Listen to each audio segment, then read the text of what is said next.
Hello everyone. आज हम review plus explain करेंगे हाल ही में रिलीज़ हुई फिल्म तेरी बातों में ऐसा। मूवी के फर्स्ट सीन में हम देखते हैं कि एक औरत अपने भाई के साथ जाती है और सोते हुए शाहिद के अंगूठे से मैरिज सर्टिफिकेट पे ठप्पा लगा लेती है। फिर हमें पता चलता है कि वो औरत आर्यन अग्निहोत्री की माँ है। Aryan Agnihotri is a character played by Shahid Kapoor. फिर आर्यन की सारी फैमिली खुशी मनाती है कि फाइनली आर्यन की शादी हो गई, क्योंकि आर्यन शादी नहीं करना चाहता था और अगर उसकी इस साल शादी नहीं होगी तो अगले 7 साल तक नहीं होगी। तब तक आर्यन रूम के बाहर आता है और उसे पता चलता है कि उसकी ज़बरदस्ती शादी हो गई है। और जब वो अपनी दुल्हन को देखता है तो वो एक रोबोट होती है। तभी आर्यन की नींद खुलती है और उसको रियलाइज़ होता है कि उसने अभी तक जो देखा वो एक सपना था। आर्यन एक रोबोटिक इंजीनियर होता है और मुंबई में काम करता है और उसकी जो बॉस होती हैं वो उसकी मासी भी होती हैं, जो कि डिम्पल कपाड़िया जी हैं। वो उसको अमेरिका बुलाती हैं और एक प्रोजेक्ट पे वर्क करने के लिए। आर्यन अमेरिका चला जाता है। वहाँ उसकी मासी बोलती है कि मुझे किसी काम से 3 दिन के लिए बाहर जाना है, बट मेरी मैनेजर सिफ्रा तुम्हारा ध्यान रखेगी। Sifra is a character played by Kriti Sanon. Aryan अपनी मासी के घर जाता है जहाँ वो सिफ्रा से मिलता है। सिफ्रा आर्यन का सारा काम करती है और आर्यन नोटिस करता है कि सिफ्रा और उसकी चॉइस एकदम सेम है। तब वो दोनों थोड़ा चिल करने लगते हैं, घूमने जाते हैं एक साथ और उनके बीच क्लोजनेस बढ़ जाती है and Shahid falls in love with her. फिर वो दोनों करते हैं। उसके बाद सिफ्रा सेज मैं जाके खुद को चार्ज कर लेती हूँ, मेरी बैटरी डाउन हो गई है। आर्यन इस बात को सीरियस नहीं लेता है। अगली सुबह जब वो उठ के ब्रेकफास्ट बनाता है सिफ्रा के लिए, तभी उसकी मासी आ जाती है और वो शॉक हो जाता है क्योंकि वो शाम को आने वाली थी। मासी को फिर कुछ अजीब लगता है और वो शिफ्रा को ढूंढने लगती है। शिफ्रा अपने रूम में नहीं रहती है तो फिर वो आर्यन के रूम में जाती हैं तो देखती हैं कि शिफ्रा डेड हो रखी है। आर्यन को कुछ समझ नहीं आता, तब उसकी मासी बोलती है कि इसकी बैटरी डेड हो गई है, कुछ देर में चार्ज हो जाएगी। तब आर्यन को शॉक लगता है और उसको पता चलता है कि शिफ्रा एक रोबोट है और उसका दिल टूट जाता है। उसकी मासी उसे बहुत समझाती है बट वो मूव ऑन नहीं कर पाता है, इसीलिए वो वापस इंडिया आ जाता है। इंडिया आने के बाद उसकी फैमिली उसे शादी के लिए फोर्स करती है और वो मान जाता है और उसकी एंगेजमेंट फिक्स हो जाती है।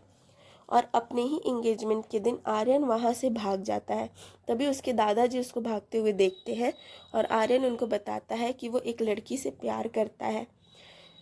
तो उसके दादाजी बोलते कि तू जा, मैं यहाँ संभाल लूँगा। आर्यन वापस अपने घर दिल्ली से मुंबई चला जाता है और वहाँ जाकर वो अपनी मासी को कॉल करके बोलता है कि आप सिफ्रा को इंडिया में लॉन्च करना चाहती हैं तो उसको यहाँ भेज दीजिए, तभी उसकी ट्रेनिंग अच्छे से हो पाएगी। और उसकी मासी को ये आइडिया सही लगता है और वो सिफ्रा को इंडिया भेज देती हैं। सिफ्रा के इंडिया आते ही आर्यन उसे अपनी फैमिली से मिलाता है और सिफ्रा के कुछ भी उल्टे सीधे हरकतों पर बोलता है कि वो अमेरिका से है ना, इसीलिए फिर सिफ्रा वो सब करती है जो इंडियन बहूज करती है, जैसे खाना बनाना, सबका ख्याल रखना। फिर उन दोनों की इंगेजमेंट हो जाती है। इंगेजमेंट के बाद आर्यन की फैमिली सिफ्रा को प्यार से मिठाई खिलाती है और सिफ्रा मिठाई के ओवरडोज की वजह से बेहोश हो जाती है। तभी उनकी फैमिली डॉक्टर सिफ्रा को डेड डिक्लेयर कर देते हैं। फिर जैसे तैसे आर्यन सिचुएशन संभालता है। उसके बाद घर के सारे मेल्स ड्रिंक कर रहे होते हैं और आर्यन ड्रिंक करके सिफ्रा के पास चला जाता है। सिफ्रा उससे एक ऐप डाउनलोड करने का पूछती है। आर्यन परमिशन दे देता है, बट अगली सुबह उस ऐप की वजह से सिफ्रा का मेमोरी एम्प्टी हो जाता है। फिर आर्यन अपनी मासी को कॉल करके मेमोरी बैकअप मांगता है।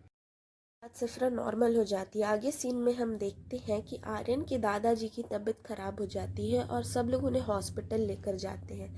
वहाँ डॉक्टर बोलता है कि बीपी लो हो गया था, इसलिए ऐसा हुआ। फिर शादी का दिन आ जाता है और सिफ्रा रेडी होने के बाद खुद को चार्ज करती है। तभी घर की लाइट जाती है और उसके मदरबोर्ड में मेल फंक्शन होने लगता है और वो अजीब अजीब हरकतें करने लगती है, जैसे क्रीपी आवाज़ में बात करना, रुक रुक के बात करना और सारे पहले के ऑर्डर्स फॉलो करने लगती है। पुलिस स्टेशन जाके कंप्लेंट लिखवाती है कि आर्यन ने उसके टमाटर खा लिए थे। फिर सबके सामने डांस करने लगती है और उसके बाद आर्यन के पड़ोसी को छत पे ले जाके फेंक देती है नीचे सीधे ज़मीन पे। फिर सारी जगह आग लगाने लगती है। सब उसको रोकने की कोशिश करते हैं बट वो नहीं रुकती। लास्ट में आर्यन अपनी शादी वाले तलवार से उसको डिस्ट्रॉय कर देता है और यहाँ पे फिल्म ख़त्म हो जाती है।